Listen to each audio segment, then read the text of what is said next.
Hello. Thank you so much for joining us today. And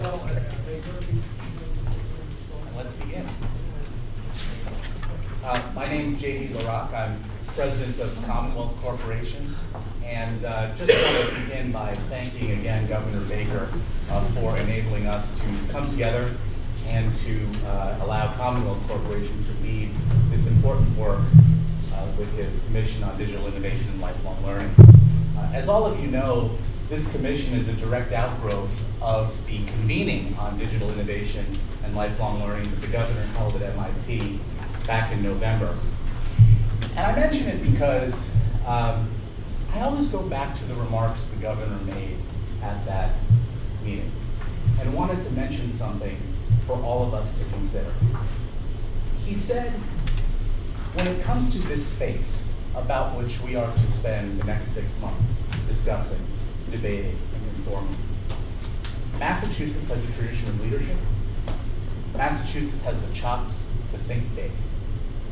And I offer that as an exhortation to all of us in this work, to think big about big challenges before our society and economy in the realm of education and training, but to think big about potential solutions for our education and training institutions, and even around new ideas that we haven't considered quite yet.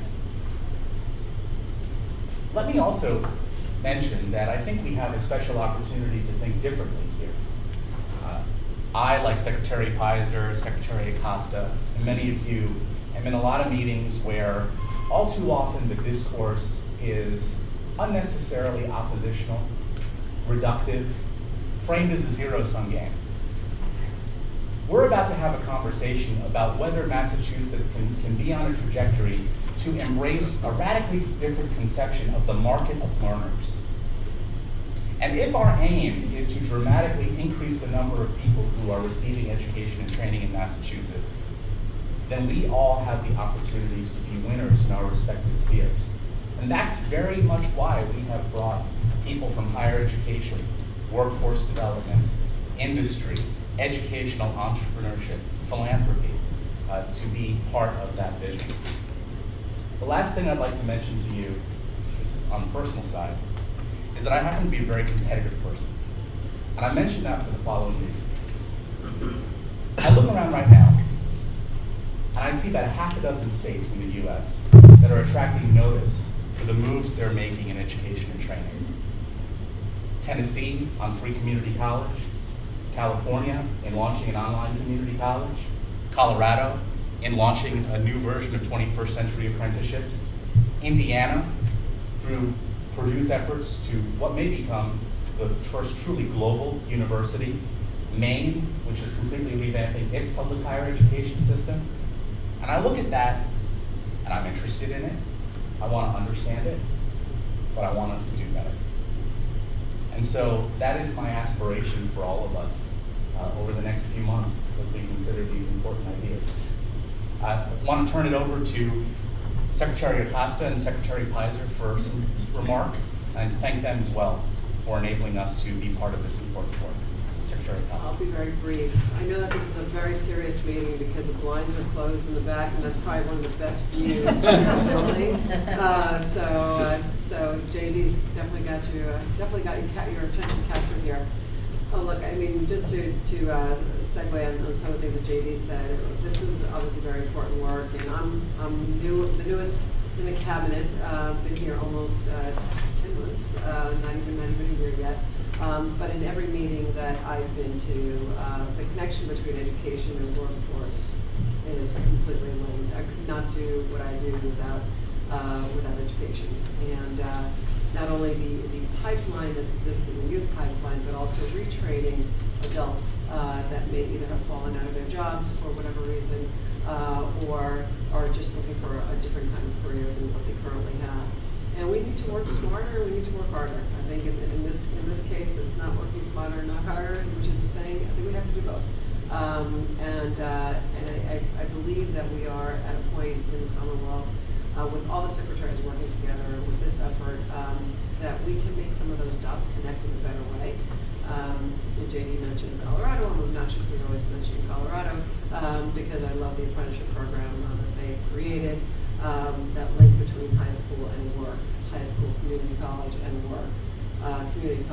4-year and work, real value experience versus just academic experience. I think too many times our high schools have failed us in the sense that we're preparing everyone for a 4-year college, and that just doesn't work for everybody.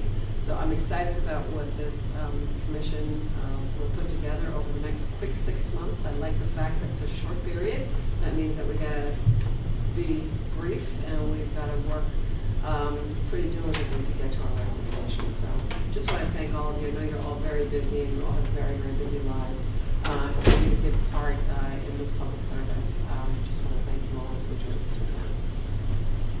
And I'll just pile on, reiterate my thanks again for all of you being here, and thanks to JD for his leadership and Commonwealth Corporation for guiding this process forward and giving us the capacity to actually not just get through a conversation and a series of meetings, but actually put an agenda together that we can execute on. I also want to acknowledge the leadership role Chris Gabrielli played in putting on that conference that JD was referring to. In many ways, that was, it certainly was the genesis for this group, but a real stimulant to the thinking that's been going on ever since.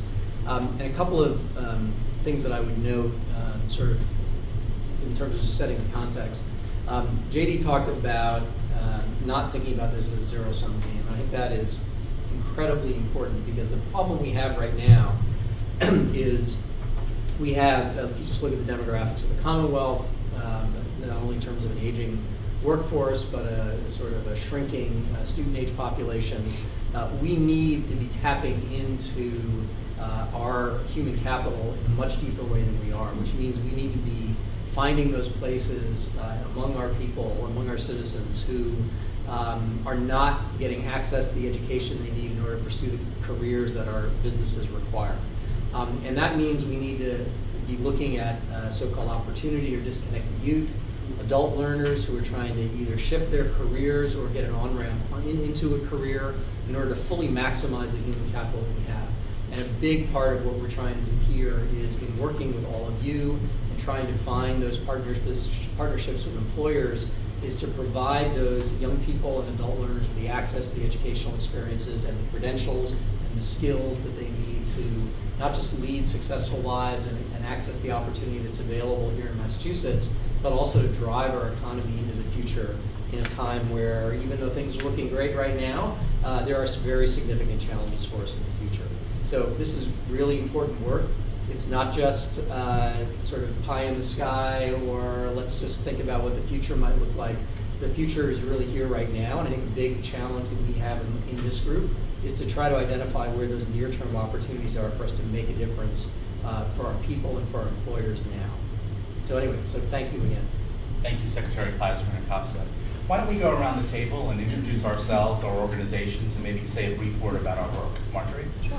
So I'm Marjorie Ringrose. I'm with the Smith Family Foundation, and we are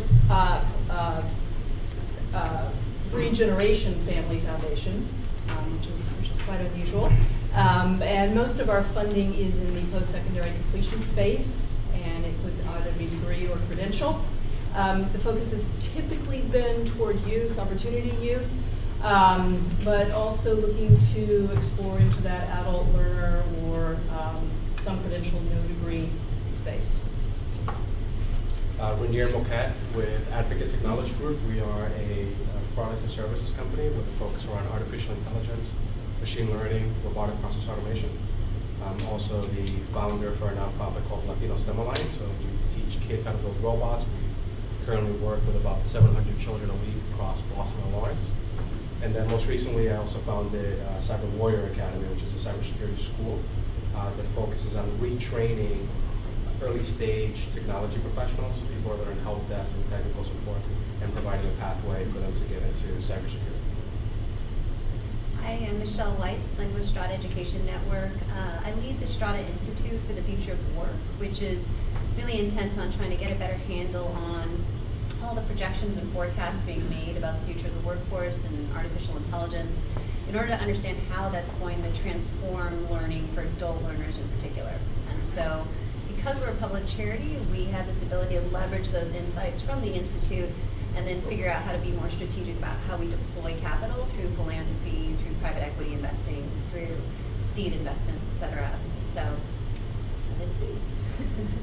I'm Pat Meservey, excuse me, recently retired from Salem State University.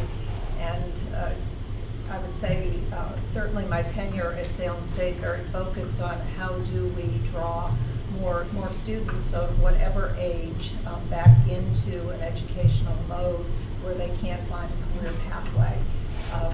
Looking very intently at how we combine work experience with the academic education and build that in such a way that students of all economic means have the opportunity to participate. So often the challenge being that the finances will limit the choices that students might have. My name is Michael London, and I'm an education technology entrepreneur. I've had 4 education startups over the last 20 years. First was called College Coach. We helped kids get into college. Second was called EdAssist. We helped corporations to better utilize their spend on tuition reimbursement and training. Then I did startups for Mayor Bloomberg in New York City, and now I'm the founder and CEO of a company called Examity, where we make sure people don't cheat on online tests. Hi everybody, I'm Lori Lush and I'm the president of Worcester Polytechnic Institute, WPI, in Worcester, Mass, obviously. And thrilled to be here. WPI is committed to the integration of real world hands-on learning with STEM. So 98% of our graduates are STEM degrees, and increasingly next year 88% of them in the graduating class will have had at least one deep, meaningful learning experience in a community around the world outside of the classroom, and they all have to do multiple major projects to graduate. So this idea is that it's about more than technical skills. It's also about skills in the world.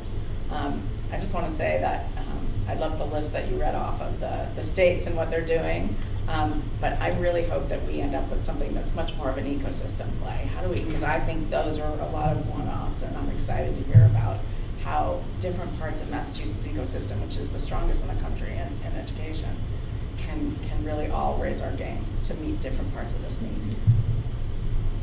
My name is Jennifer Davis Carey, and I'm the Executive Director of the Worcester Education Collaborative. We are a nonprofit, nonpartisan education policy and advocacy organization focusing on the Worcester Public Schools.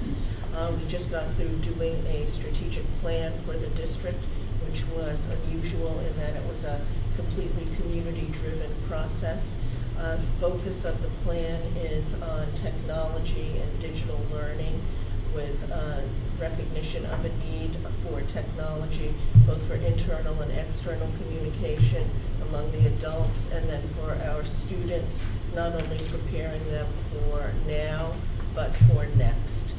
So, thank you. Glad to be here. Hi, I'm Mary Saracen with the North Shore Workforce Investment Board, one of 16 WIDs under the direction of the Executive Office of Labor and Workforce Development. I like to say, simply put, that our job is to build a balance between the supply and the demand side of the labor market, which at this point, we're not doing a very good job. That's our goal, because we're very out of balance at this point for a lot of reasons. I'm trying to figure that out a bit. About 18 months ago, we started a survey with our economic development partners called the Future of Work on the North Shore. And the results of that study, number one skill needed by businesses moving forward is the ability and willingness to learn. And then number two is technology fluency. Number three is the ability to work with diverse colleagues and partners. So this led me to the digital innovation meeting in November, and I think that's why I'm on this, because I was the WIB director who was there. And it was very interesting. I really look forward to the work we're going to do moving forward. Hello, my name is Christina Royal, president of Holyoke Community College in Western Massachusetts.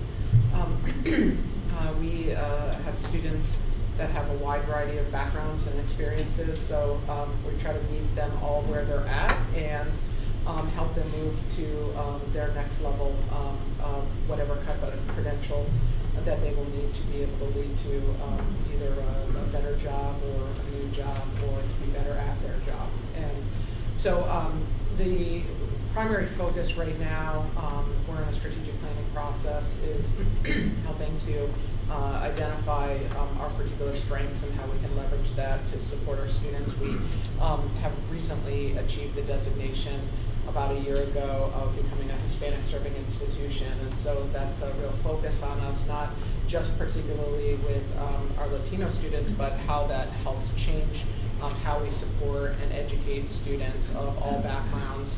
And so that's been a big focus of us in the strategic planning process. And then also, I think part of how I got connected to some of this in my past life and some work I did out in the Midwest, I was heading up innovation and e-learning. And so there was a lot of different thinking about how we leveraged machine learning and technology to be able to support and solve some of the problems that we have academically.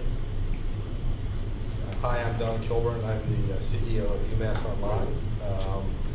I'm a newbie. I started in January.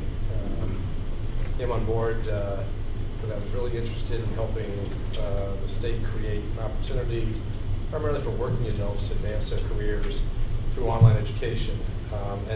Speaking to the ecosystem idea, I do think that there is a deep connection potentially between academic institutions, corporate employers, and the state, and creating this ecosystem for people that actually could advance their lives through learning. In a prior life, I was president of Pearson North America, and we powered many online programs, including Arizona State, worked with Starbucks, and a number of corporations. So I had the unique experience of actually working with community colleges, state colleges, university systems, and also employers with online programs in my prior life. So very excited to be here. Good afternoon. My name is Osman Dahar, and I work at Partners Healthcare. And I have a couple of hats within the organization. One is the post-acute side, which is several hospitals. And I have the marketing community relations aspect of that service. At the corporate level, I overview talent acquisition, talent management, international visas, and workforce development. And I'm passionate about this because I think we really could be the better practice in the nation. I think collectively we are really strong. And when I think of these partnerships, it really is encouraging because I lose a lot of sleep with the challenges I have at night filling these jobs, and we often have a lot of vacancies that we don't even know where to turn anymore. So it's a very competitive market, and there's a shrinking pool, as was said earlier by the secretary, that we're really dealing with a pool of candidates that are not necessarily always as skilled, and we're having a generation of folks that are leaving their work. So we're kind of sandwiched in the middle, and this is an opportunity to partner in a very strong way. I feel that that we can't do it alone. So when you have a foot in the community and a foot in the business, you're actually able to leverage that experience, and collectively, I think, really strengthen the work. Certainly, from my perspective, that we do for an employer and the largest employer in Massachusetts. And even though we're at times competitive, this is an area where I think we can share, where we can leverage experience and not reinvent. The apprentice initiatives, I think, are really important to us, and the online learning is also critical. Hospitals are about innovation and teaching. We're teaching hospitals, and so it's not far from the core of our work. And I'm very excited to be here and to have the opportunity to contribute, but also learn from all of you. And I happen to sit also on the Commonwealth Corporation board with JD and the secretary, and I'm proud of what we do there. So thank you to you and the staff that's here. Hi, I'm Joanna Dowling. I too wear multiple hats, but probably where it started is the custom group companies. So we're an advanced manufacturing company in Newbury, Massachusetts, machine shop. So our market is aerospace, medical, semiconductor, ship all over the country and all over the world. So second generation shop owner, myself and my two brothers, a lot of gray hair. But we run this business, and we started in 2009 getting into some issues with labor. We looked at our workforce and realized that we had a serious problem coming. A friend of mine at our wood machine used to call it the silver tsunami coming at us. And so in 2008, we started an apprenticeship program within our on-the-job training program at our facility. And then I opened in 2009 the Custom Group Center for Manufacturing Technology. It's a training program specifically for my niche through advanced manufacturing training. It's not college credit, it's career-ready training. And then about 3 years ago, I've had several conversations at Ben Franklin Institute of Technology, and I decided to also join forces with them because we had similar beliefs in training, and I am the department chair for the mechanical engineering and technology and technology business management sections at Ben Franklin. So I am living in the world of higher ed and then also workforce training, so I think it really is important for me to be involved in these conversations. And I also do a ton of training with the Career Centers with Mary Saris as well for the vocational part of my business. So I see all different walks of life, and it's really important for me as a manufacturer in the state to really help try to bridge this massive problem that not only the GEs are facing, but also the small businesses as well, small manufacturing. My dad started years ago that are having similar problems that we need to try to address in a rapid manner, which I think we've all tried to do with Nancy as well. So thank you for having me here. Thank you, Joanna, and thanks everybody. Let me mention the additional members of the commission who will join us at future meetings. First, let me acknowledge David Cedrone, who is here representing our Higher Education Commissioner, Carlos Santiago, and also acknowledge that Secretary Ash sits ex officio on this commission. We'll also be joined in future meetings by Chris Gabrielli, the Chair of the Board of Higher Education, Sue Chico, the Chief HR Officer from MassMutual, Jean Eddy, the CEO of American Student Assistance, Joe Fuller from Harvard Business School, Michael Horn, the co-founder of the Christensen Institute, and Sanjay Sarma, the VP for Open Learning at MIT.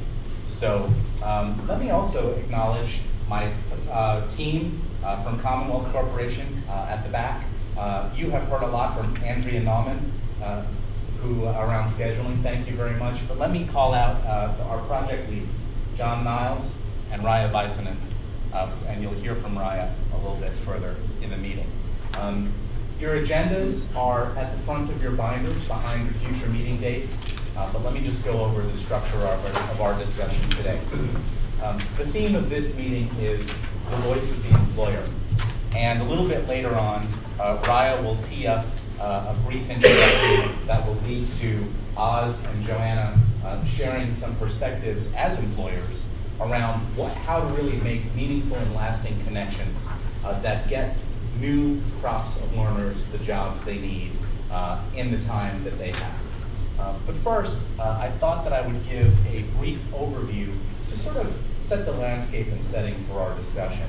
We're not going to spend a lot of time on this commission trying to define the problem, because I think we already know what the problem is. So with that said, a lot of this will be familiar to many of you, but I just want to provide a little bit more context into why it is that we are focusing on enhancing approaches within our education and training systems and thinking beyond that to help more learners succeed in Massachusetts. So first of all, this really is a critically important time in history for learners to obtain more education and skills from in-demand fields. We see, as never before, dramatic and accelerated changes in higher education and in the training world, and in the shape of work, and in the shape of our economy. And that is why we are gathering here today. You all know what the fundamental underpinning of this change is, and that is fundamentally the decoupling of wages from productivity. There are a number of reasons behind it, but you all know that this is the driver of the single most important problem that we face as a U.S. society, dramatically increasing inequality. And one of the main causes of it is that we are feeling the effects, workers are feeling the effects of globalization and technology. This is a slide that describes the impact on the U.S. labor market of global shifts around these measures. And so you can imagine low-skilled jobs, as we all know, have left the U.S. in many ways because of the effect of globalization.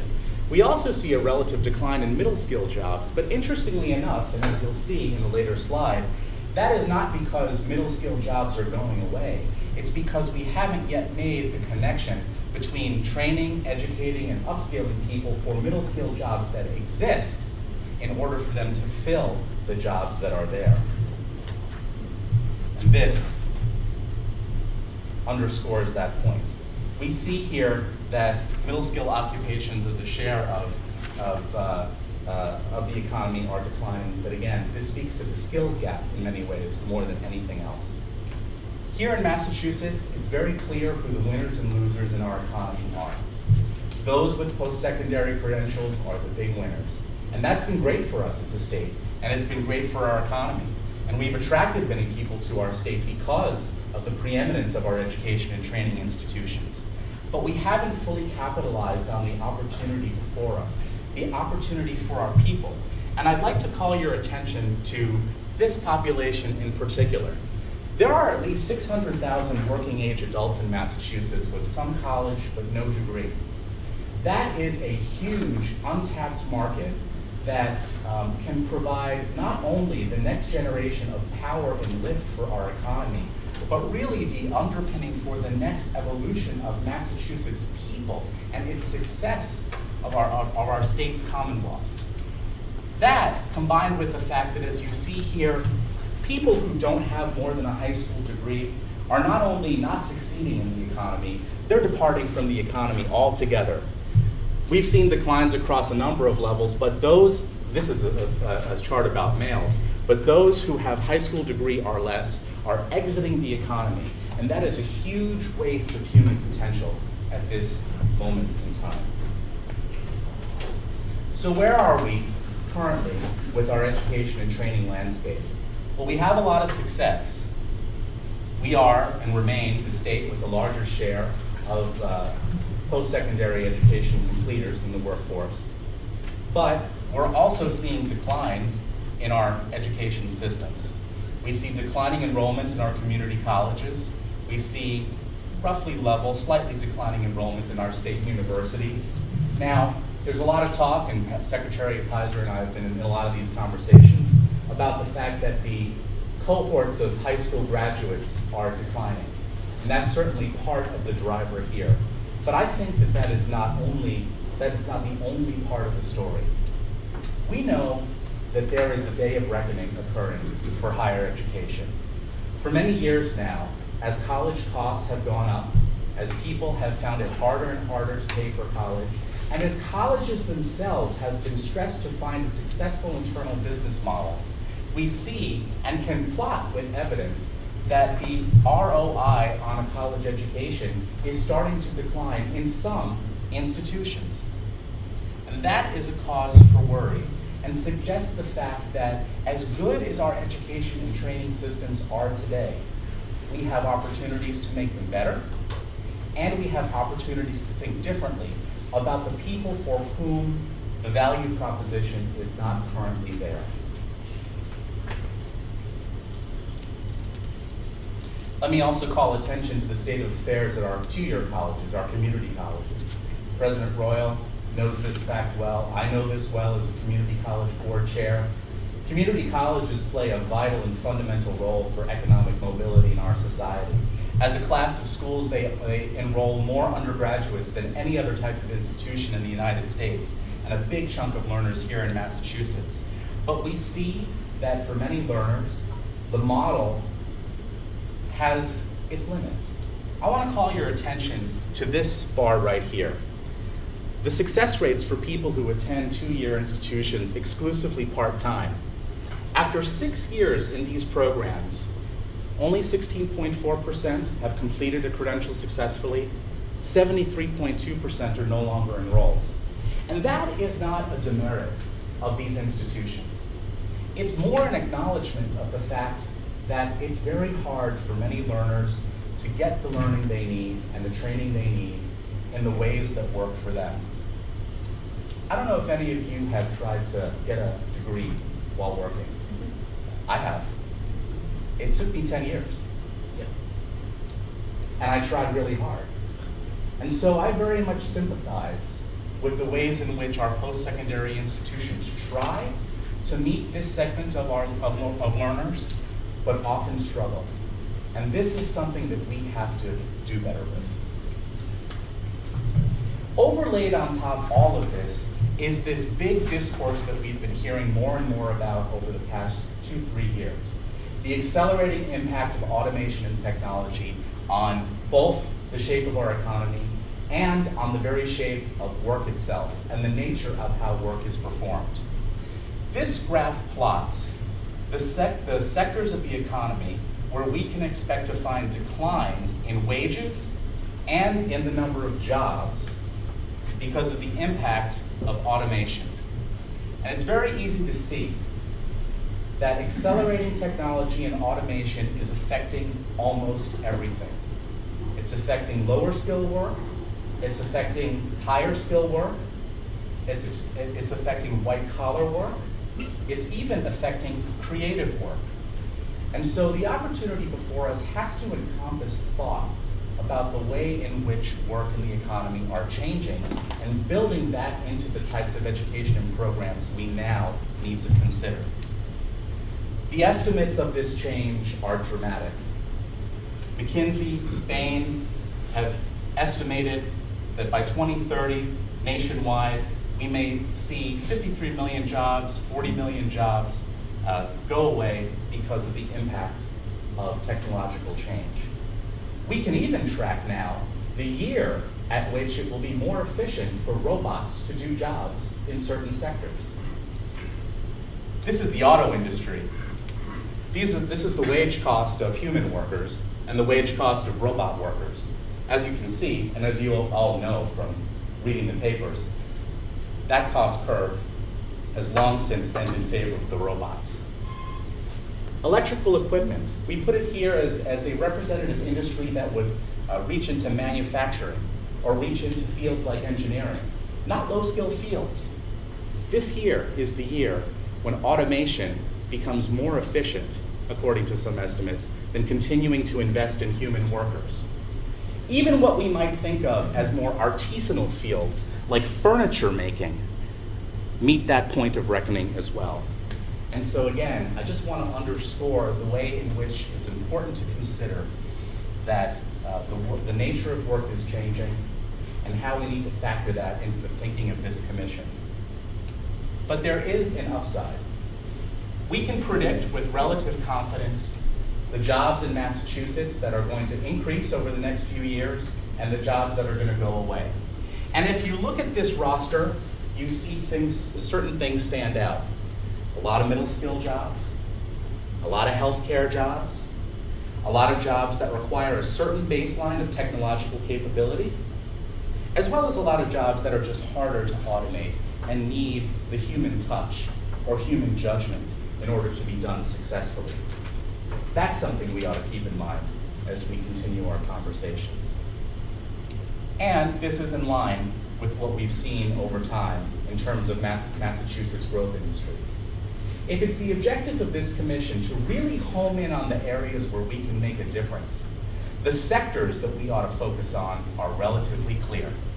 I would say it's the first half dozen of these: healthcare, financial services, manufacturing, and some others.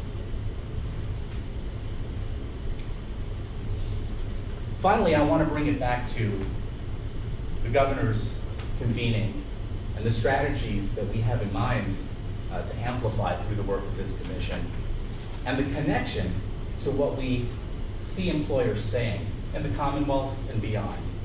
As you'll recall from the initial conversations we've had with you, we have this hypothesis that there are a few different approaches that hold promise to create the next generation of prosperity for learners in Massachusetts.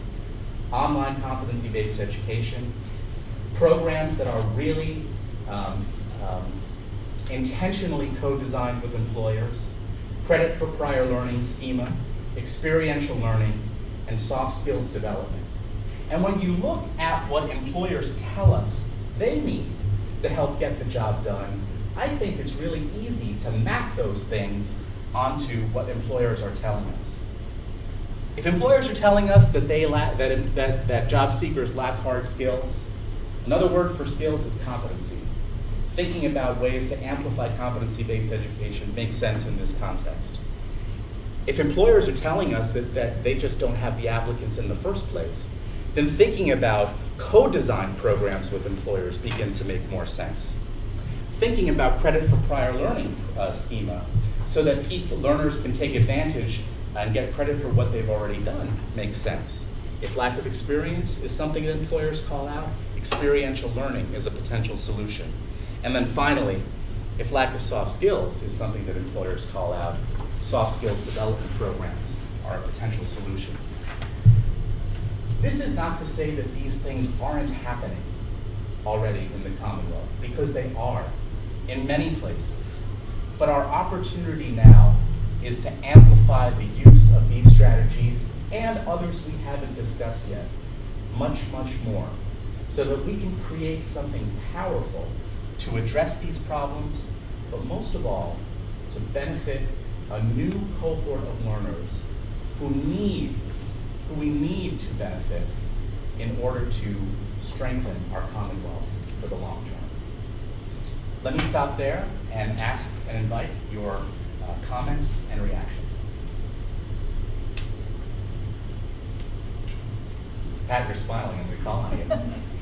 You're calling me. Yeah. I think you've laid out the, we don't want to define it as a problem, but you've laid out the various different parameters, the challenges in front of us. And I think looking at the slide that you have up right now, thinking about what are the challenges and opportunities with each of the 5 groupings is a very helpful way for us to begin our conversations.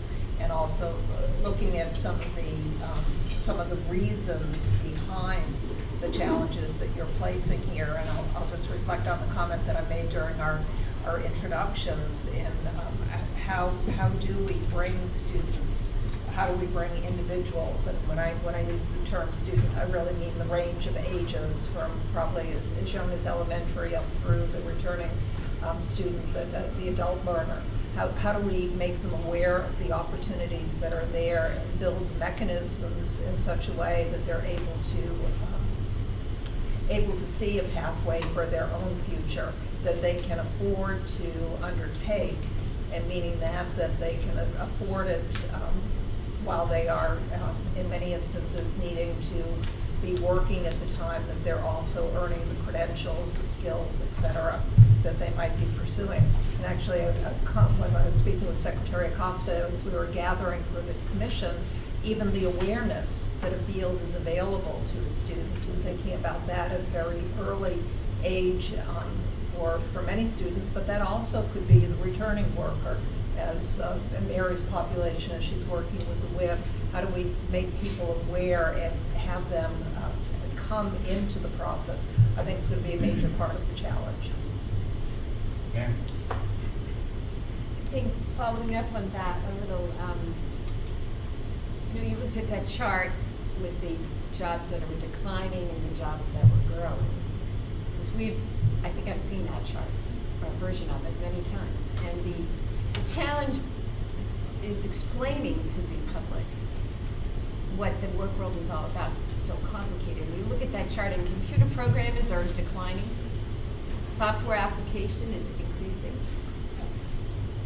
That's very confusing to people, because they say, well, wait a minute, I thought there was a need for computer programmers. Well, now they're called something different. They're software developers, not computer programmers.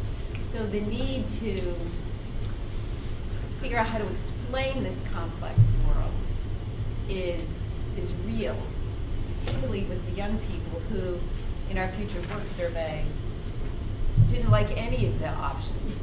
We asked them, do you want to work in manufacturing, maybe construction, how about financial services? No. There was nothing excited them looking through that, which is of concern. And the other thing, just quickly on the artificial intelligence and the automation issue, of the people, 512 employees we surveyed, only 7% felt they would have fewer jobs in the next 5 years. And either they were only the optimists who filled out the survey. I mean, it certainly was not a scientific group. And the ones that felt there would be fewer jobs were very clearly stating that they were entry-level jobs that they were going to replace with some sort of automation. But everyone else that responded felt their business was changing. There would be different jobs, but that it would be they're definitely going to have at least the same, if not more employees over 5 years. So the issue of, because we get asked that all the time, why are you training in manufacturing? All those jobs are going away. And this is a question we need to discuss openly with people so they understand.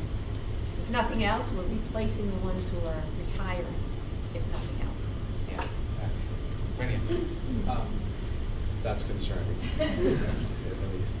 I would say that one of the priorities for me coming into this commission, and one of the things that I'd love to hear about as we go through this process, is our thinking of how to include diverse communities, not only from a racial standpoint and the cultural nuances that come with that, but also from a socioeconomic standpoint. Right? I mean, I think that the perspective of our citizens will vary dramatically depending very often on the zip code that they're born, right?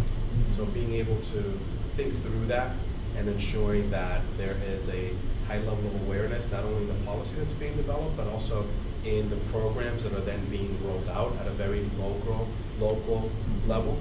I think it's going to be critical in order for us to ensure that there's participation across the board. You're trying to build that capacity through your own work. How do you do it? Through a lot of awareness, cultural awareness, and in my case, I come from that environment. That's where I was born, if you will, in terms of those same socioeconomic challenges, so I understand the community. I understand how to engage them.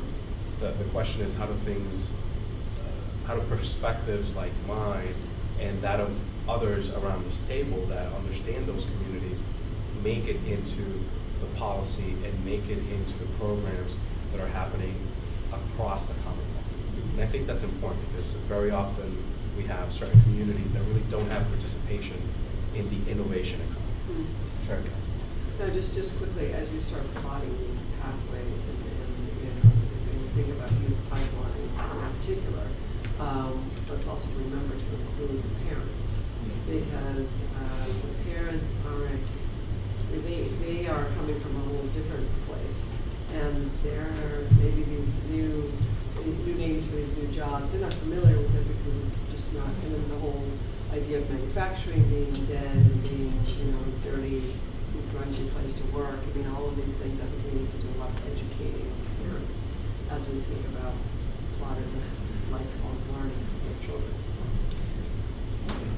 So, obviously I'm in manufacturing, but for me, it's about the career pathways and awareness of the trade, and understanding the different pathways within the trade for automation. So the biggest scare and our hurdle is, and believe me, as an owner of a business, I'm looking at new equipment and new ways to make things to save money on parts, right? But that's not replacing the worker. It's actually understanding how to utilize their skills, but utilizing equipment and the return on the investment of that. So maybe it's $1 million piece of equipment, but how long is that turn going to be until I start making money on that piece? But also, I might not need to have 2 shifts. It might run simultaneously 1 shift overnight without someone manning it. But that's not replacing the worker, because the equipment in the robotics is only as good as the person that's going to be programming it.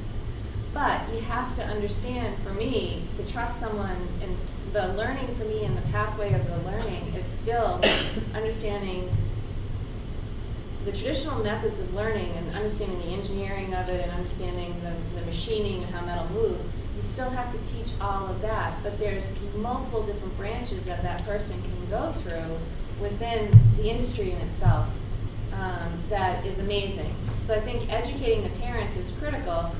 When I go to meetings and I'm dressed up, I say I walked off of the machine shop floor, you know, just like this. I was on the shop floor this morning and I was walking in heels.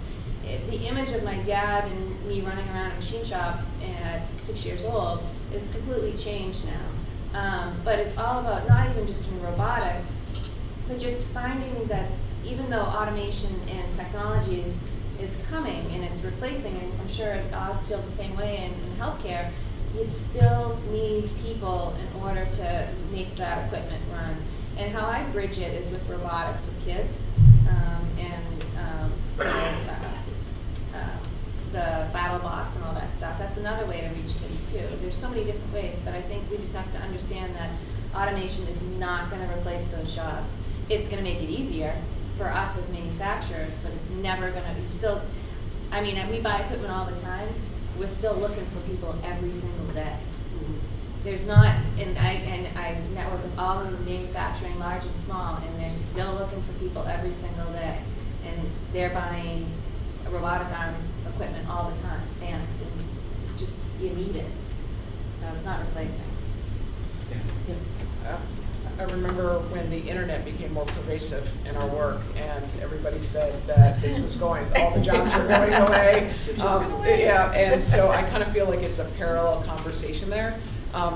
What I get most concerned about in this space is what happens with those people with the some college, no degree, because while the jobs might not be fewer, they are changing, and the skill sets it's going to be absolutely critical. I worry that it's going to contribute to a digital divide of sorts in this space in a different way, and that becomes a different kind of problem for the state of Massachusetts and how we try to reduce dependency on state resources like welfare and so forth. So that's one comment. And then the other piece of it, I think, with as we think about this work, and maybe this is a regional comment more than anything, but I think there's also a place for looking at how do we create economies, not just how do we build the ones that exist. And so I think about that particularly for Western Massachusetts because the impact of a recession on Western Mass is different than in the Boston area.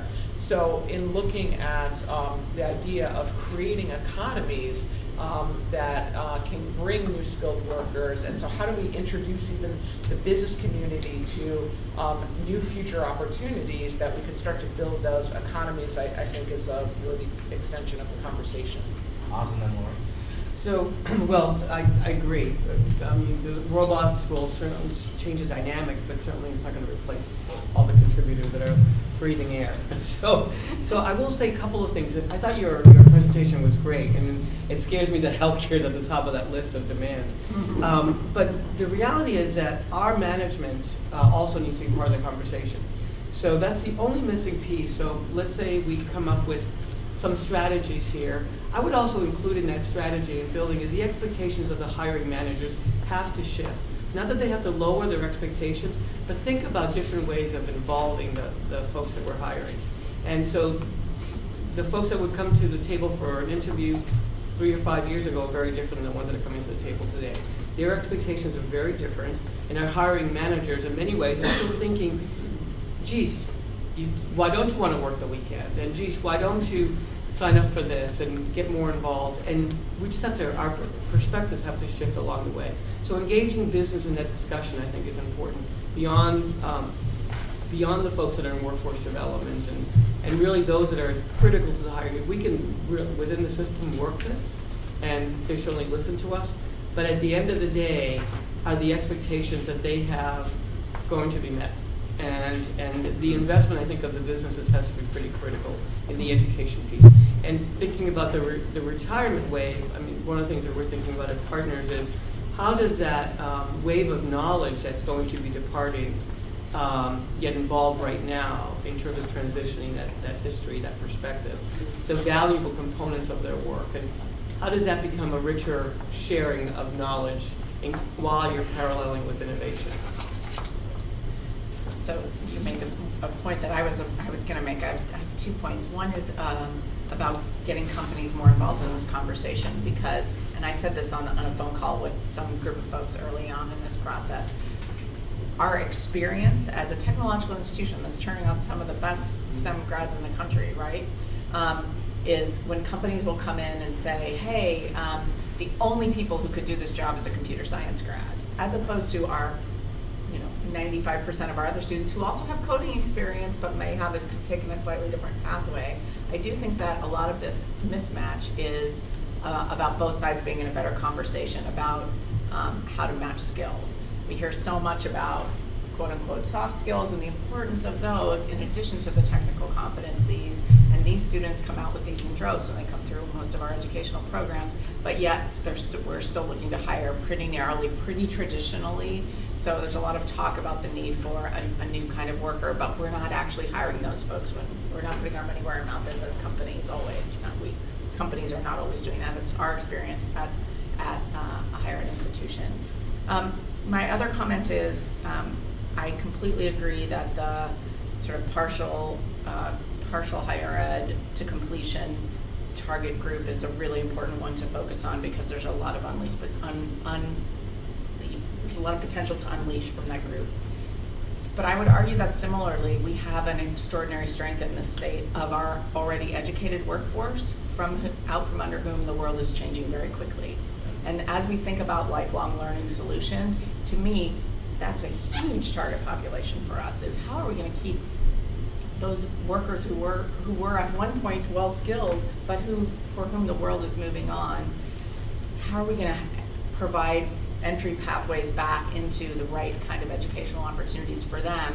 To me, that is a big risk for our economy, is not to focus on those students. And I'll just close by saying one thing. So experiential learning as a potential focus area, obviously that's very in line with our values at WPI. But one of the things we've learned over the 40 years we've been doing this at scale there, we've done a big alumni survey, and we asked all of our alums about their project experience and how it affected them personally, professionally, all this stuff. Give them a big long list of attributes they could pick from that their project-based learning experience helped them with X, Y, or Z. The number one attribute that people picked, 86% of the 2,500 people who responded to the survey said, made me take responsibility for my own learning. That's what they said they got out of an experiential learning opportunity. And that's what you want, right? If we could all create learners who took responsibility for their own learning in their lives, it's a powerful thing.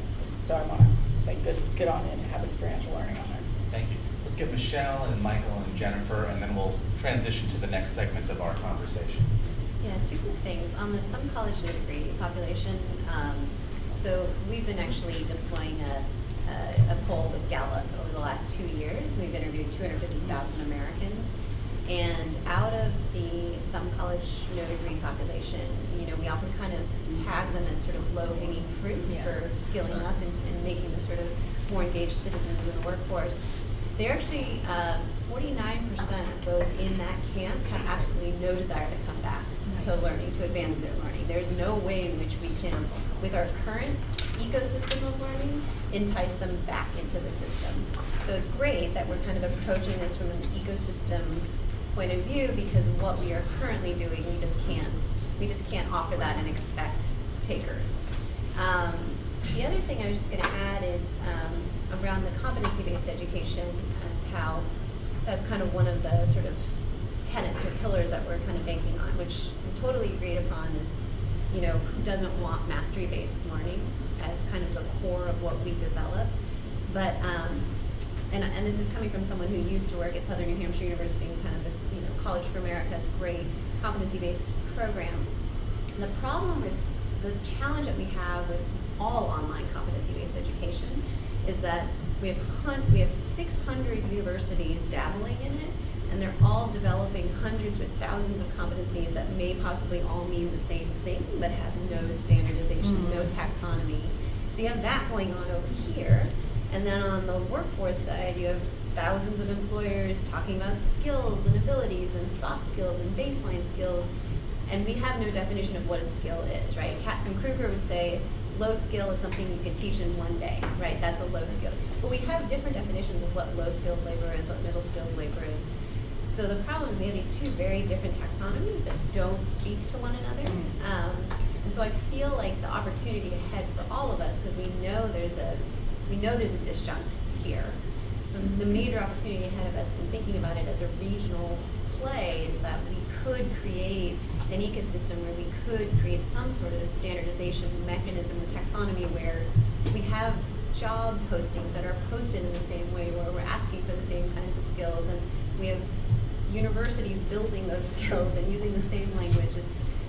That's the exciting opportunity I see in terms of thinking about a competency marketplace. It's not good enough for us to just be pushing forward more online CDE because that's not gonna get us anywhere. Certainly, it's hard to not agree with most of the things that are being said. One thing for us, and I'm speaking more as an employer now, we're about a 500-person company. We're hiring about 25, 20-somethings per year for the last few years. Most recently, we've started to hire still the 25, but instead of them all being recent college grads, we're hiring some of these people that I think you're describing as the some college, no degrees. They get paid the same, and the some college, no degree people are beating the other people badly. I just think it's interesting to, again, they stay with you. So again, how you find them, it's hard, so I don't know the answer to that, but I can tell you by comparison, we're liking that. And I will say that, my mindset in education was a little bit more traditional, and I didn't think that I would like that, but it's actually very interesting, especially at a time where you have millennials who jump jobs every 6 months anyway. So anyway, just wanted to share that. Is it like Code Academy grads and kind of things like that? Or? For us, it could be, it's possible, yes. So it could be someone who has taken some kind of competency, but it could also just be got married early, live in the suburbs, looking to do something, and I'm a responsible parent.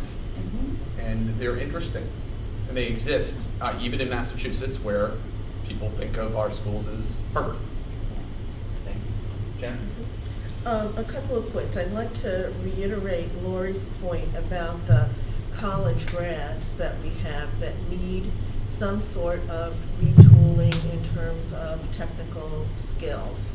People who may have graduated with a traditional liberal arts degree, may be in a career, but in order to move on or get career stability, they need some sort of additional training. The other thing that concerns me is the capacity to transfer these skills. I think that we have a shortage of these skills, and therefore a shortage of people who can teach, train, educate in these areas. The other is, I also don't want us to shortchange ourselves in some of the traditional skills. One of the things that I think also is an obstacle to employment for many is reading and writing. Being able to comprehend technical manuals, to be able to speak clearly and confidently with customers. And so some of those traditional and foundational skills, I think and that may be in the lack of soft skills area, but it is something that we do need to attend to. Thank you. If I can just try to sum up some of the highlights of our discussion thus far before we move on to the next part. And what I'm hearing, actually, felicitously enough, I'm hearing that we are skeptical of the idea that the robots are going to eat all our jobs, which is great, because if they were, we should just pack up and go. But I think I am hearing validation of the idea that the nature of work and the nature of jobs and the skill base is changing, and we really ought to pay attention to that as we move forward in crafting future solutions and approaches. This conversation is giving me a good sense of who our target populations of learners ought to be, right?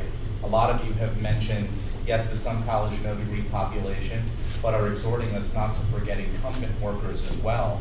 And when I think about the points that are being made around outreach to the community, education around what jobs are there, and gaining familiarity, that to me also speaks to a pre-college population as well, at least in terms of that kind of socialization and information awareness effort. We're not at this point trying to zoom into solutions, but it's nice to hear some early validation of some of the themes that we have chosen to look at. The point about competency-based education not being the be-all and end-all is well taken.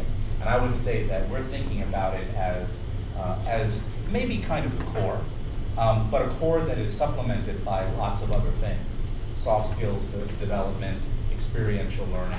So it's great to hear this early validation that I didn't hear anybody saying that, that any of the items on our checklist so far are the wrong things. There may be some other things that we haven't talked about yet, but I'm not hearing anyone call out a foul ball.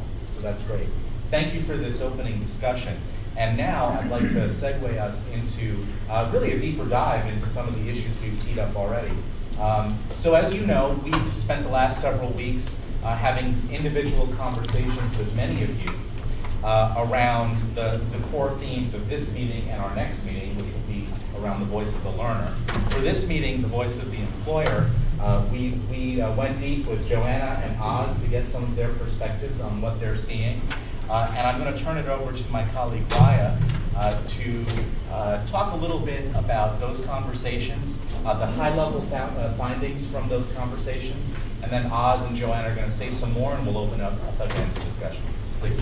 So I think, as JD said, the conversation we've just already been having, you'll hear a lot of those comments reiterated in these slides, and so hopefully we can expand upon those. Also, I think it's interesting that so many of the commission members here today wear multiple hats, either currently or in their past histories. So the idea that our employers are a limited group really is not true. We've got quite a few people that have the experience of working across all of the systems that we're really talking about today.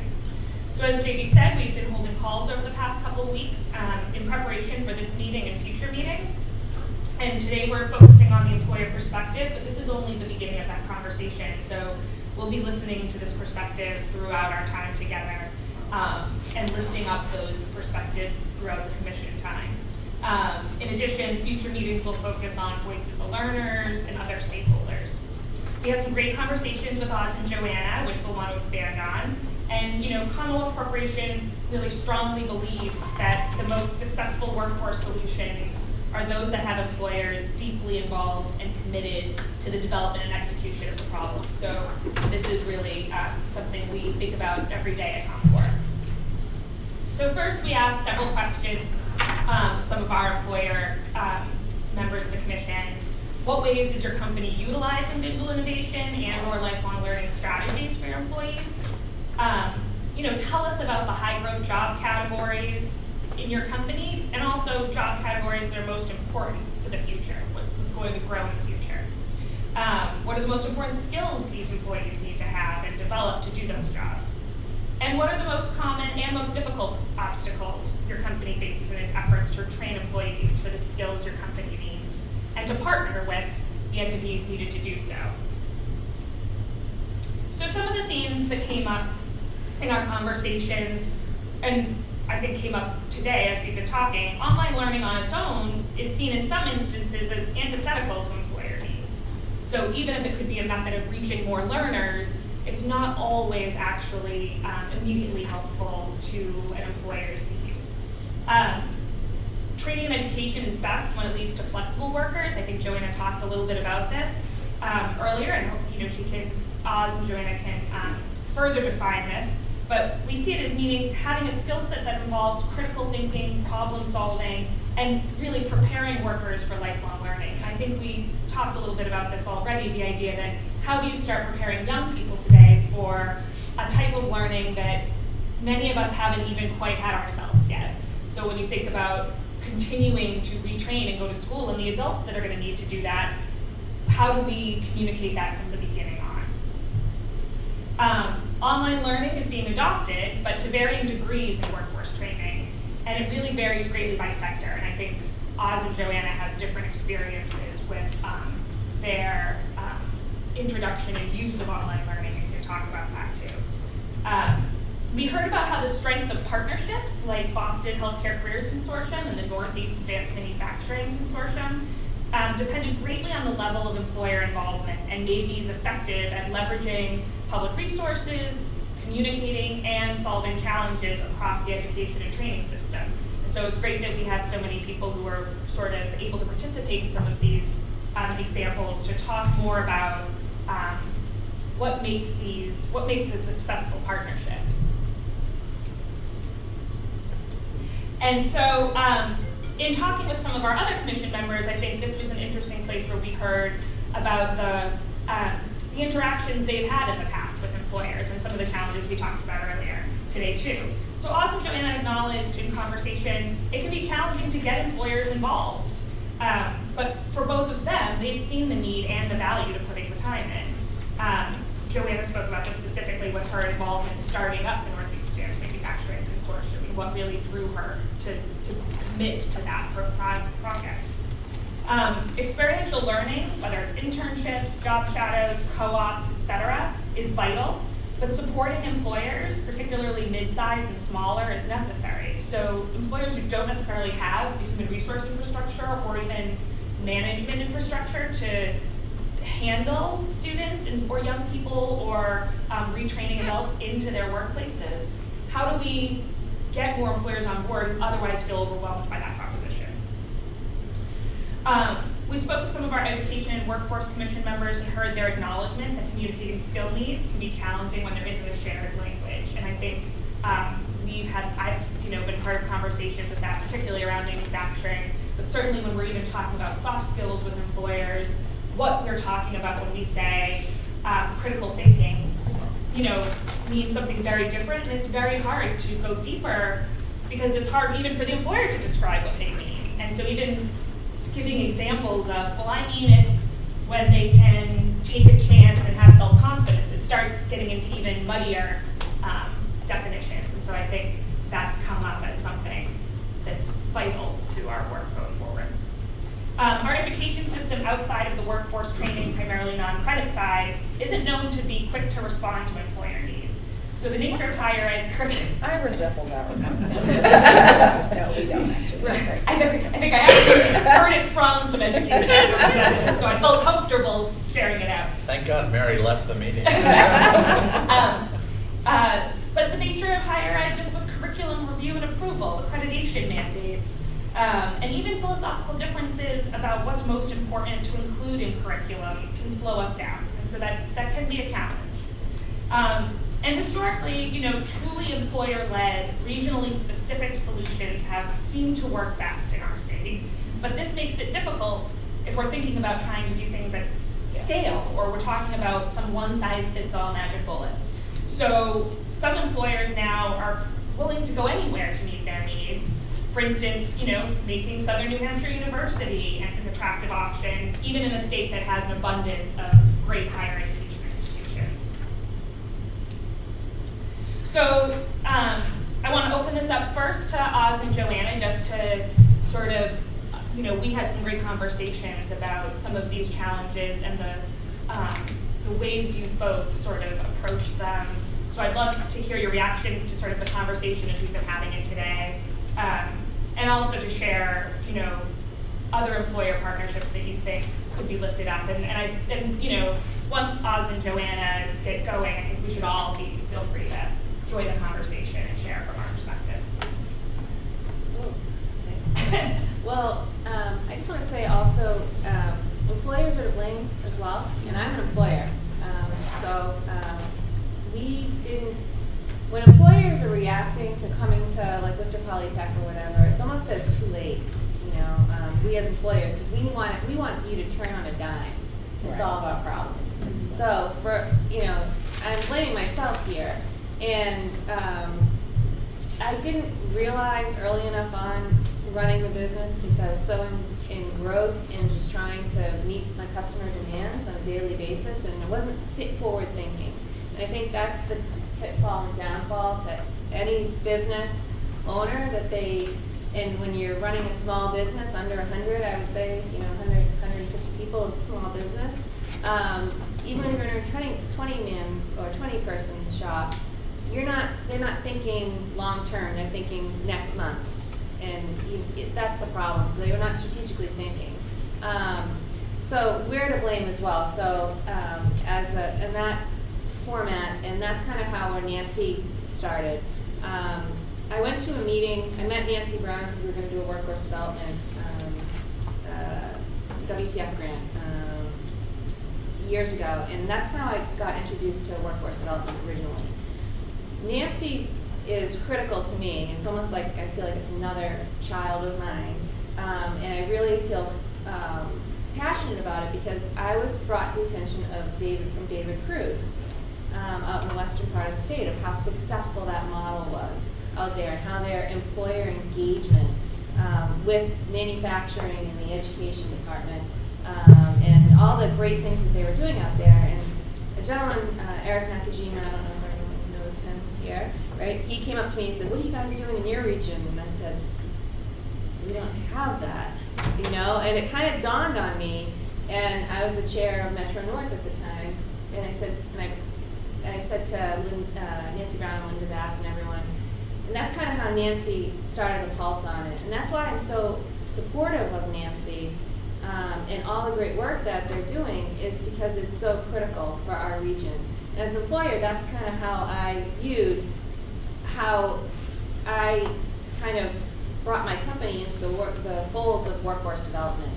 And then at that point, we had started the vocational training program. So for me, I see all different arms of how workforce development is intertwined with businesses.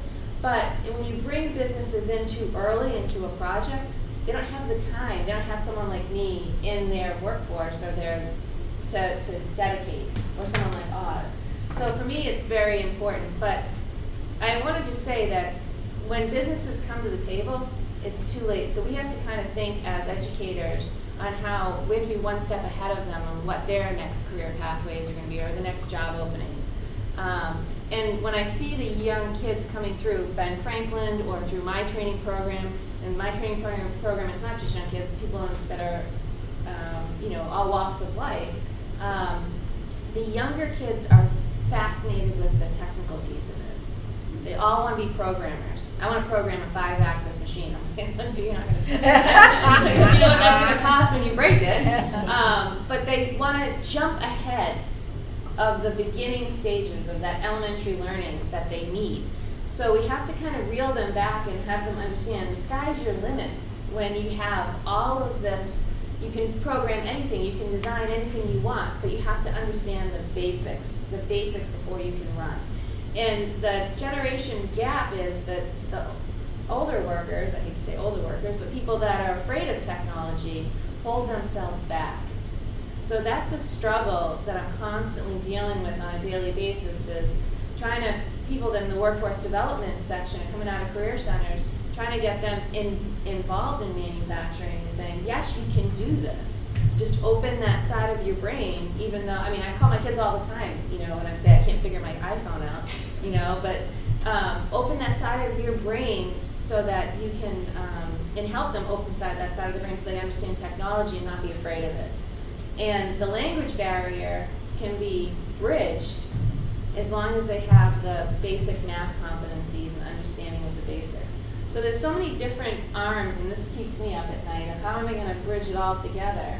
And maybe not just the education piece, the higher education part of it, but also the career center pathways, people coming out of displaced workers. How are we going to get them to believe that there's a pathway there as well? I know I'm kind of all over the place. No, that's great. Well, first of all, thanks for capturing that, and I appreciate it. And I reflect a lot of what you were saying. A couple of things that I just wanted to highlight, and it was mentioned, I think, by Michelle. It was around job architecture. So our hospitals, we're a series of hospitals, and I always say there's a hotel in every hospital. So we straddle from restaurant work to the surgery happening right at the bedside. So it's that competition that we deal with. And so we call a CNA, which is a certified nursing assistant in one hospital. Another hospital could be a PCA, personal care attendant. So we're looking across the system to see how we develop a common platform with some cultural, obviously sensitivities to whether it's post-acute or acute care. And so that's going to help, I think, in some ways. And even within our own system, we compete with each other, and we have those kinds of arguments. The other thing I was going to say that I think is important to think about is that to the point of coming to the table with the educational arms of our colleagues here, when I've had some business private-public partnerships, I've embedded some of our colleagues around the table here in our business. So they actually understand that a job description is only the tip of the iceberg. You really have to feel it, touch it, see it in order to understand at the end of the day what the student's going to be really experiencing. And that's why I think cooperative education has a great value, but also to have the academic institutions understand what's happening in the business, really to kind of see it, touch it. And it's very helpful because then there becomes a common language. So I wanted to add that. We've been successful in our online programs, Southern University with College of America. That was not an easy task because, you know, and I'll say this respectfully, we have to go beyond the Harvards of the world. We have to really think much more broader. We have so many incredible academic institutions, and some that are not necessarily all those Ivy League schools that produce incredible talent. And that's something that's shifting for us. So we're Harvard Teaching Hospital.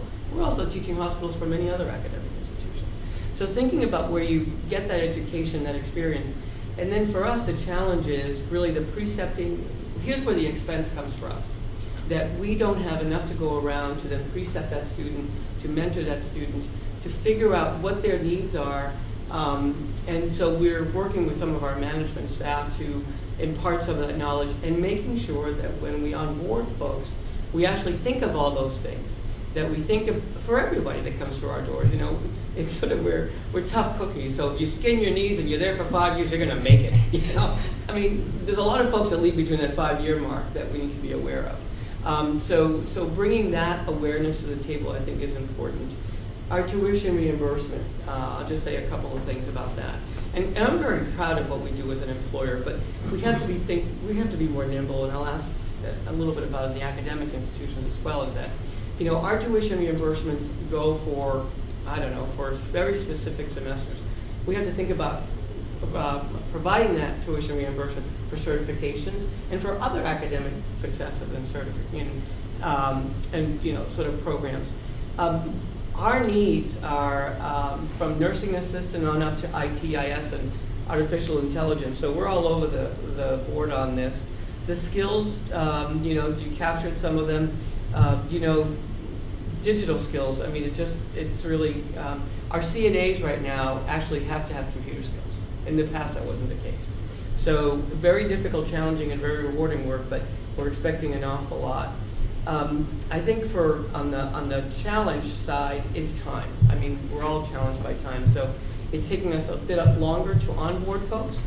And then how do we still keep them engaged? And so working with academic institutions is important, and we look for those partners. Being nimble and flexible, you know, we have adult learners, and typically the adult learners have sometimes 2 full-time jobs, or they leave one job to take care of their families. So as an employer, we need to look at how do we leverage that working hour into an actual training time, where the employee gives some time, where the employer gives some time, and the academic institutions meet us halfway. So we're actually going out to a few academic institutions and saying, here's what we need, can you help us shape it and meet us a little bit more than you have been in the past. English as a second language is significant, and that's a challenge for us. Those are just sort of things to add in addition to what was described earlier. I think there's a call to action. Like Joanna, we're involved in the community in many, many ways. But right now, this is a business imperative for us. This is not a nice to do. This is not like Oz is going out there and sort of serving under the commission. There's a call to action like I haven't seen in my career. And I've been around many different industries for quite some time, here in other states. And we don't have enough to go around, so we have to look at pools of candidates that we haven't thought of in the past as a viable workforce of the future. I think there's excitement here, but boy, it's a daunting task. It really, truly is. And I bring it to the table all the time in different venues at work because, you know, the manager is thinking about, I have 30 vacancies, what are you doing for me today? And so we're thinking of what are you doing to retain the folks you just hired? So it's this, anyway, so that's a couple of different perspectives. I think your job architecture and making sure we have a common platform is really an important piece, and career paths. Okay. I just follow up on that last point. So when you think about vacancies that you may have, is it a skill gap or is it a credential gap? And it sort of gets to this point, right? Are you designing the job around a credential? So you've got to have, this, you have to be a CNA, for example. And some of them may be very industry specific, so it's not necessarily within the employer's authority to decide, well, we're not going to put a CNA in that job because for industry standard or certification reasons or whatever, we may need that kind of person. But just general sense, is it, how much of it is you've got the skills but you don't have the credential and that's why I can't hire you, as opposed to you may have a credential but you don't have the skills? I'll give you one example, and the CNA is one, but there's so many others. We're creating our own, so we understand the credentials aren't out there, so we're putting folks through training and then certifying them with partners, and then precepting them on the floor. So those that come to us without the credentials, we're building our own. So a couple of years back, we had to create a nurse program. That sounds kind of catchy and so on, but it was really the reality. Now we're seeing the same kind of situation where we're partnering with definitely like the JVSs of the world and a few other organizations that have the core curriculum, but then we're actually jumping in and saying, have the classroom on site, and then we'll bring you right to the bedside. So we're creating our own. But I guess the reason I'm asking this question is because if you, as Secretary Acosta knows, the governor likes to think in sort of 2x2 matrices, where he's trying to find what's the easiest thing to do, the biggest impact. So the easiest thing to do would probably be, let's do credential completion. If we just have a whole bunch of people who have some college, but they don't have a credential, and that's a barrier to their employment. All right, let's figure out how to get them their credential, because they're already, close from a skill or knowledge perspective, but they just lack that access to an affordable way to get, the last mile. And so I guess that's the question I'm asking. Is that where we should be? It's more skill. Oh, well, that's the harder thing. Yeah, 100%. It's harder. Yeah.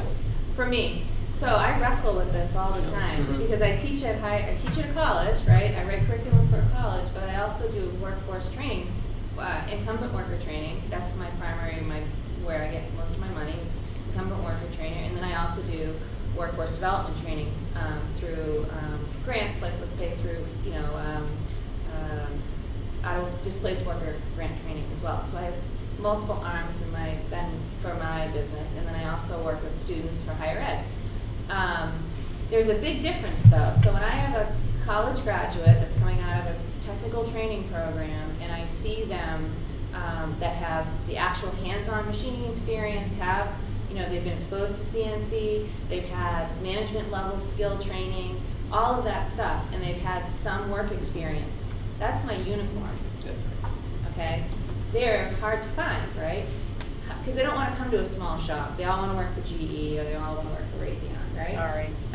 We're working on that. So where they're going to learn the most is a smaller place where they're going to see multiple different things. That's a whole other discussion. But so we don't see that many of them, right? But if you have someone that's worked, as a machine operator for years, and they worked their way up and have done an apprenticeship program with a machine shop, and they've had skills, right? So if my brother were to interview them as a mechanic, he's a mechanical engineer, Wentworth grad, right? And he looks at it, and he'll always go for skill and not look at the credential, because the credential might mean something different for someone else. But he's going to say, wow, he can program this, he can do this, he's been able to do this, and this. So it's really on what they can produce and what they can do. Now, the bonus do they even get in the door if they don't have a credential? Absolutely. But I think that's unusual, I guess, is my hypothesis. In healthcare, no, for manufacturing, it's not. That could be, yeah. Manufacturing, it's very common. But if you have that college degree, and then you can be you can manage. Then you have the management side of your brain working, and you understand efficiencies, productivity. You understand, your shop rate. There's all those different mathematical stuff that the common worker's not thinking of, and they have the human resource side. That's the whole package. And that's what you really want to stack your workforce is. But if I'm looking for a 5-axis programmer, and they don't have a college degree or a credential, and I use NIMS. NIMS is my credential that I use because I know it's a national credential for me, and I know what they have to do to get that credential. So I know if I see someone coming in, I'll say, hey, look at this, check this out. So those are the different aspects, but for us, for manufacturing, it is skill. Just a quick follow-up to that. So this Create a Nurse, or we say, program or CNA, is that we're actually putting our housekeepers and food service folks through this credentialing, so we're growing our own. Because we're highly regulated, there's some jobs that you don't need credentials for, but the fact of the matter is that you need to have credentials for most clinical jobs. And so we don't have that flexibility. What we found is that we have to create our own and then bring them through the process and then find out where the gaps are and help them get there, get those credentials. Invest up front, stay with us for a couple of years, and that is through many of the certifications or the academic credentialing. But let me just follow up one thing. If they have the degree, though, that they go through the career pathways much quicker.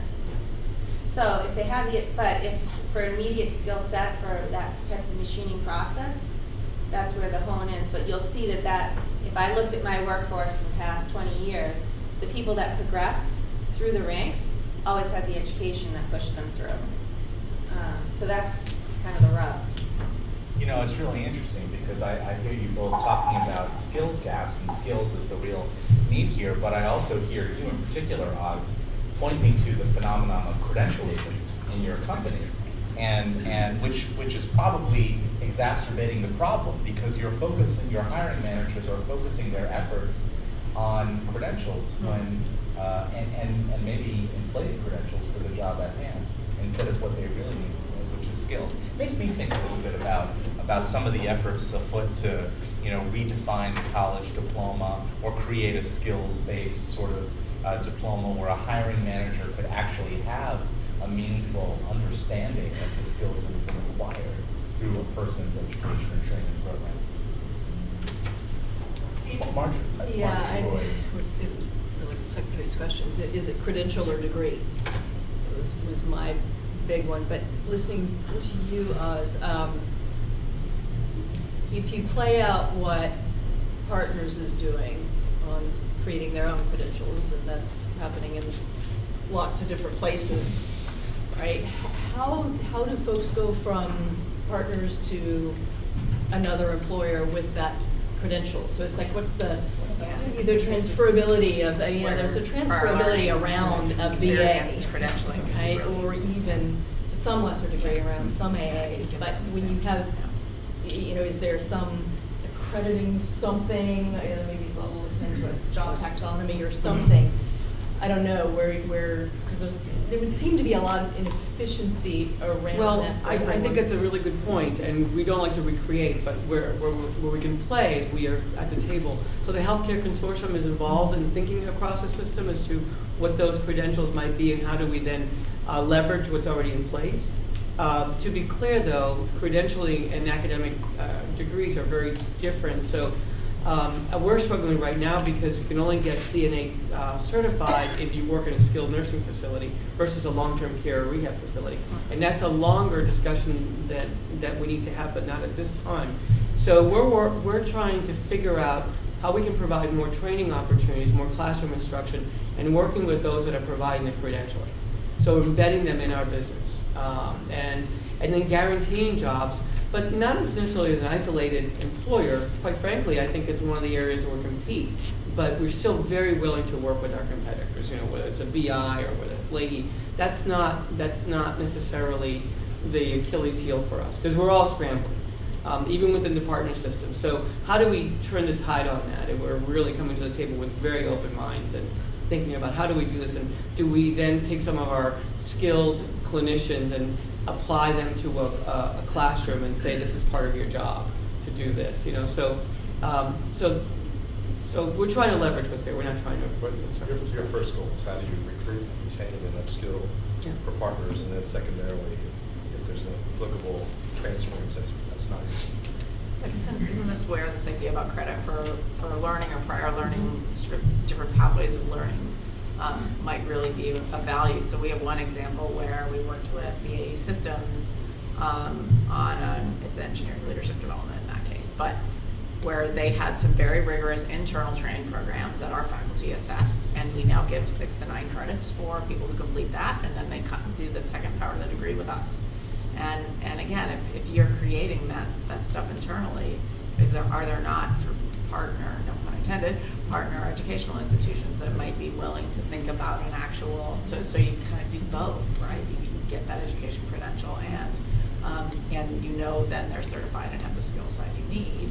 That makes it better for the employee, because then they can take it anywhere once it's sort of standard. The other interesting vehicle for some of this is, prior life, we work with trade associations like hospitality and those people, and they're a pretty good focal point if you want to develop certificates and credentials that apply to all within the industry, and you can actually get, it's a place, it's a meeting place. So if you have industries that have a trade association or group like that, it's not a bad place to actually build your certificates on.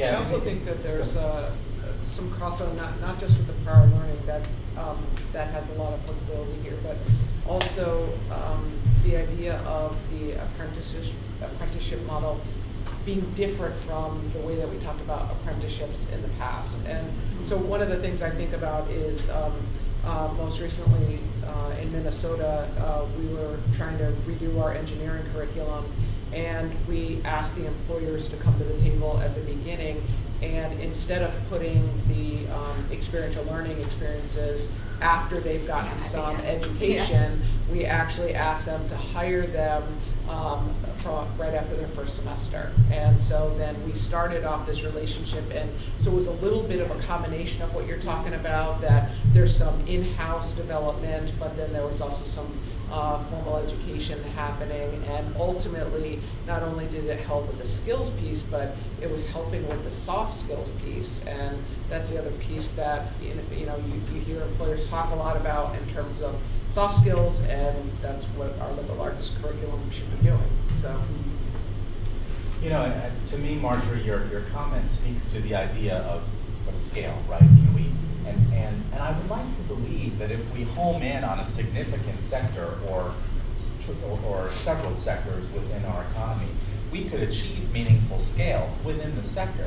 And when you couple that notion of sector-specific scale with architecture that may already be in place, whether it's a trade association or our conversation about healthcare is making me think about all it's making me think about nursing, right? And the well-articulated set of standards around professional jobs in that zone that now seemingly need to go to a broader and deeper level to cover more jobs, particularly those where we're going to see a lot of job growth and which are entry points for workforce.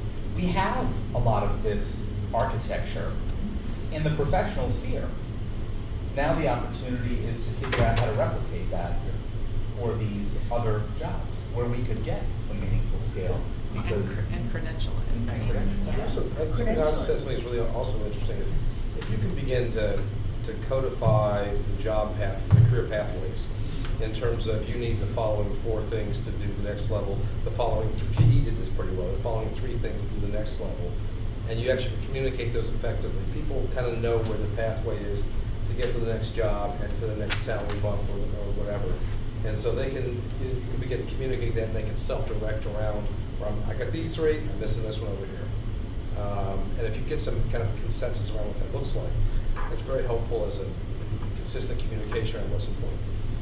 I was going to make one other comment. And when we think about the role of state government potentially in helping to drive some of these things, one of my guys, and again, we have a big shop that works with industry, and we do specially designed, mostly graduate level degrees for in STEM connected to industry. But he raised and I didn't live in Massachusetts at the time, but that under Governor Romney, they had this Massachusetts Business Connect initiative that in this case it was focused on defense employers who were having skills gap issues and employment issues at the time, together with a bunch of the universities, both the public and the private universities, to just convened in different sectors the opportunity for higher ed institutions and employers to come together to really try to unpack, okay, what's really missing here, where's the gap and how can we address it?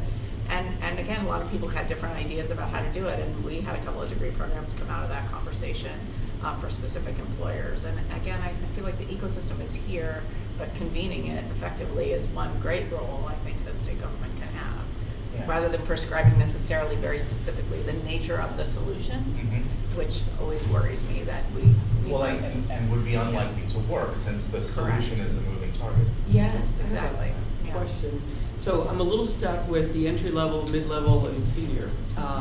So the innovation and efforts of the discussion is at all levels, or are we focusing on a particular grouping? Well, I mean, I don't want to, put us in a prison of our own making, but I think we're trying to focus on people who the existing set of solutions doesn't help so effectively, right? And so I'm answering your question with reference to the learner, right? So those learners who can't plug into what we have, so it makes me think of those who are more likely to be entry level. But, vis-a-vis the intro presentation, there's real significant gaps and opportunities around middle skill jobs. So I think we're ultimately talking about entry level and middle skill and pathways. Okay, great. JD, if I could just add to that, I think that is a huge challenge because I think it's very different if we're talking entry level, and the individual that's likely to be interested in that position is going to be quite different than somebody in the middle skills. And I will draw on nursing as the example. Drawing somebody in from housekeeping into a CNA role is very different than the registered nurse that is needed at the higher end. And that pathway, as much as people think there's a pathway, there are very few people can succeed in that pathway over the course of their careers. So it may be helpful to have this discussion to try to divide up some of the areas we're talking about. There may be some solutions that cross over the different groups. But I think there may be some very particular ones to the entry level and to the middle skills and even the higher level skills that many of the needs here in the Commonwealth are at the master's and doctoral level, so not even at the more Mike, basic. I thank you for that because I love them all. I need help in all of them. But I was thinking of this program that we just launched called the Emerging Leaders Program initially within our system. And that is to look at that middle-level, entry-level person that has potential to be a senior director or manager or overview, whatever, and it's an investment. So there's a little bit of both. Because if we don't do the entry level, we're not going to be able to see that emerging leader. So therefore, once we may be able to hire externally, but the reality is that, we have to go parallel tracks. Another, as a former employee on the commercial side, another thing I was always attracted to is when someone came to me and said, first of all, said that there's an ROI around this activity, and actually asked me to make an investment that actually was going to get an ROI. So I think one of the things to think about is to the extent that you want corporate participation or investment, the phrasing of an argument around a return on investment can be very powerful. And also, I was more susceptible to arguments that were strategic in nature rather than operational. So if someone said, this is actually your human capital management strategy and your ROI will improve, I was actually willing to invest in that as a corporate person. Marjorie, did you have something? I think it was in response to the question, who is the audience, right, or the type of student that we're focusing on. I would ask how much of a focus needs to be placed, not necessarily on how old they are or maybe whether they're entry level or mid level or whatever, but whether they're working or not. Right? Because the working learner has very, very, very different needs, right? And online could be the answer, it's the only answer, but there's the need to earn money, there's the need for flexibility. I mean, it's just a whole series of additional complexities to completion that come when you're talking about a working learner. And I don't know whether that's a helpful framing of some of the conversation, but. Well, we are going to have, I'm jumping ahead a little bit in our agenda here, but we've talked a little bit about having committees of this commission that will go deep in one way or another. And, up till this point, I was thinking about, strategies that can be amplified in existing institutions and sort of like new ideas. And now I'm kind of thinking that maybe we ought to segment committee work among some or all of these dimensions, namely sort of the entry level, not an employment, education, or training population, which is a population of interest, right? From a social justice imperative You bet. purpose. And then the working learner. And similarly, we can think about how to segment. Actually, that lines up actually from That's entry pretty level good. to mid-level. I would also add readiness too, because you have people on the spectrum who can't read, can't write, can't count, can't speak English, right? And there are certainly different, whether they be in the, working right now or whether they be entry level. It's quite a different animal. And that's come up a bunch of times. I want to transition us into the closing part of our meeting, but you've offered up some really rich food for thought here. For me, one big takeaway, this conversation has got me thinking about the range of work that's already going on within companies and across sectors, as well as the initiatives that have existed in the past that very much inform the opportunity here, but also has me thinking about the need for a place to institutionalize that, right?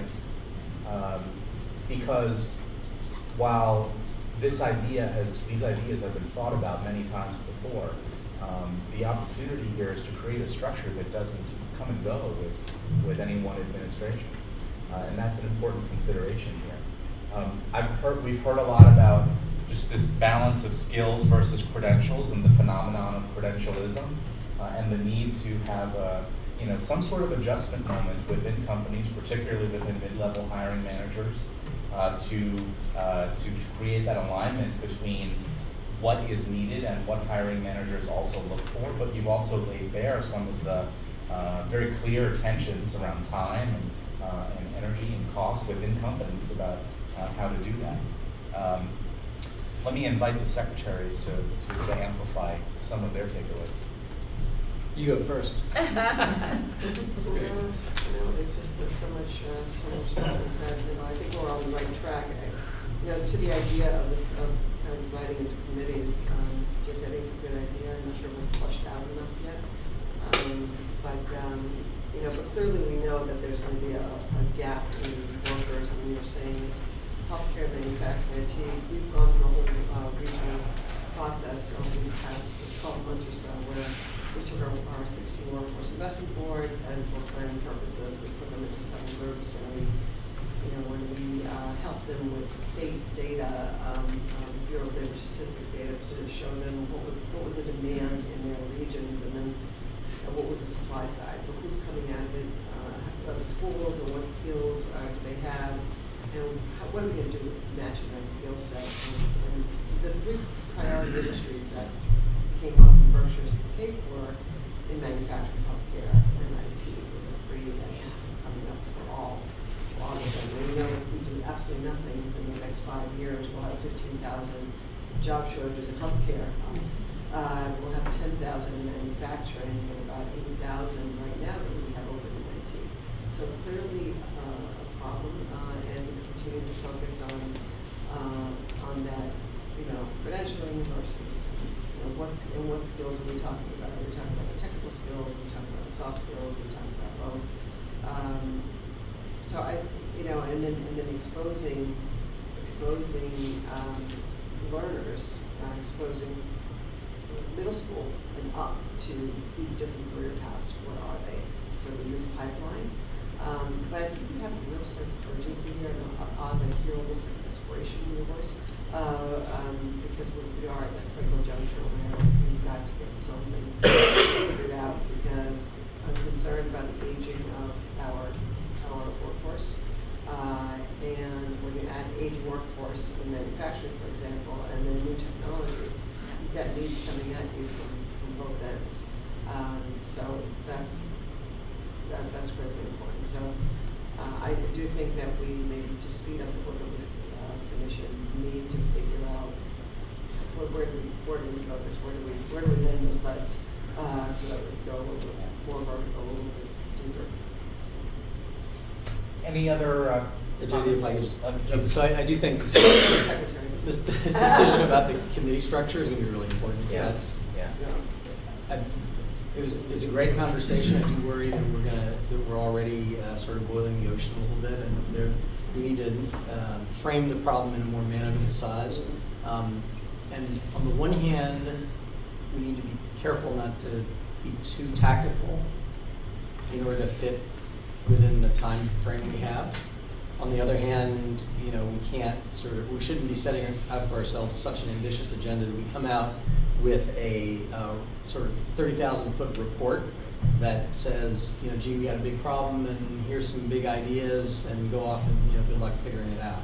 So I don't know what the right balance is, but I do think the committee structure is going to be really important. So that's in your court. You'll figure that out. The other thing, though, I want to stress, which we haven't really talked about too much. We talked more about the lifelong learning than the digital innovation part of this commission. And the two things are put together for a reason. It's not to say that all the answers to the problems or the challenges we've been talking about are digital in nature. But nonetheless, I think what we're trying to identify is the nexus between those two things where we can move the needle a little bit.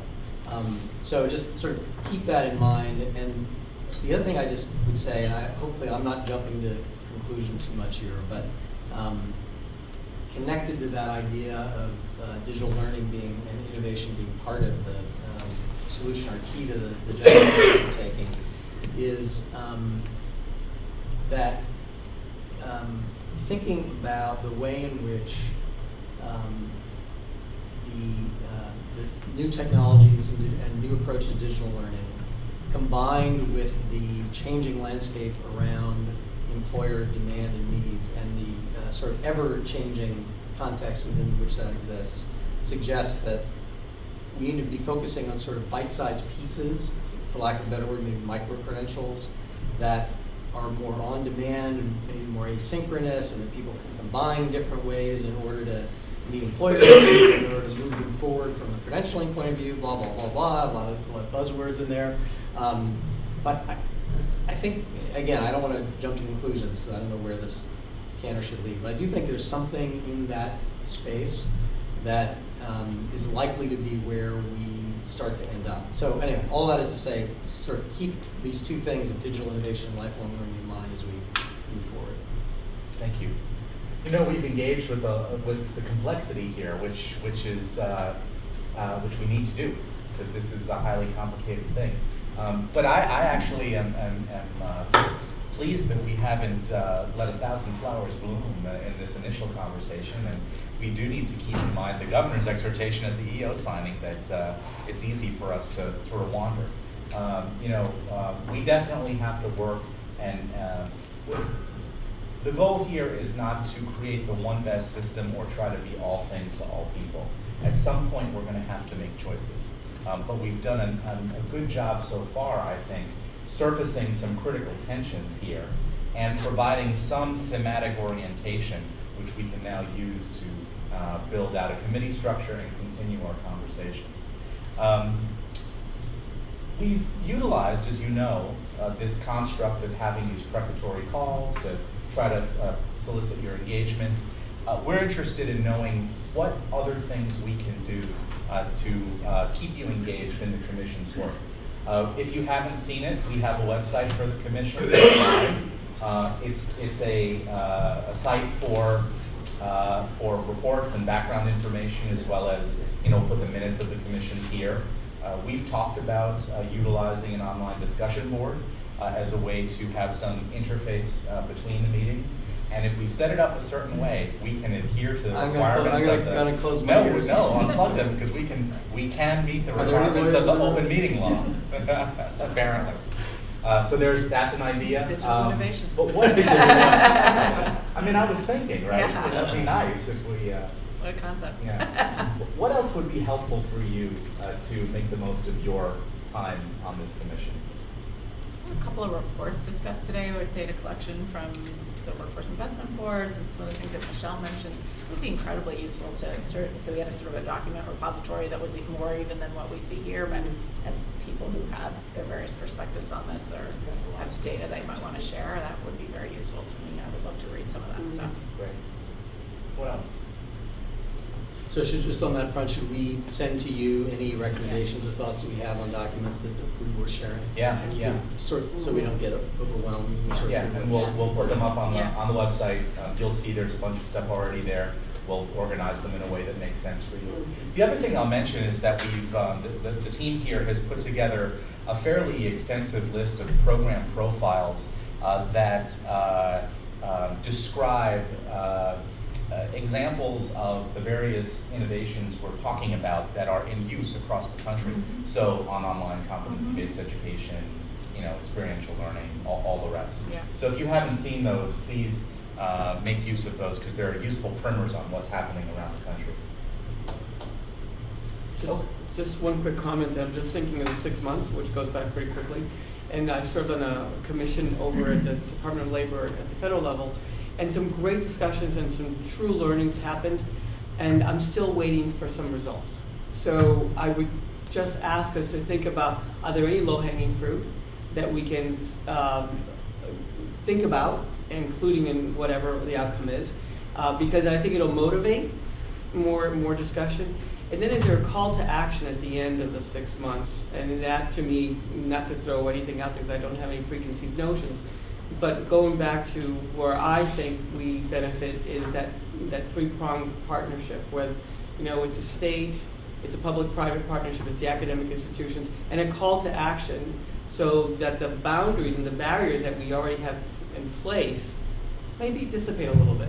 That the workforce hiring practices reflect the population and the academic institutions know where the gaps are, and is there something that we can think about that would help us shape the conversation after the 6 months? That's sort of what's running through my head. But thank you for raising it, and it goes back to your point, Secretary Pizer.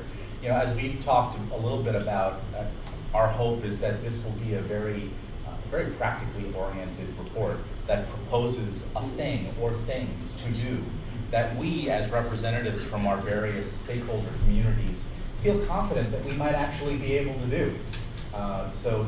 There are many reports. There have been many reports in this general zone recently, and they're good as far as they go. But the 30,000-foot treatise and broad-based recommendations, I think, is not the objective here. And so, to add in even what we could do, in the immediate term is important too. Let me just call your attention briefly to the front of your books, where you will see the proposed meeting schedule for the commission.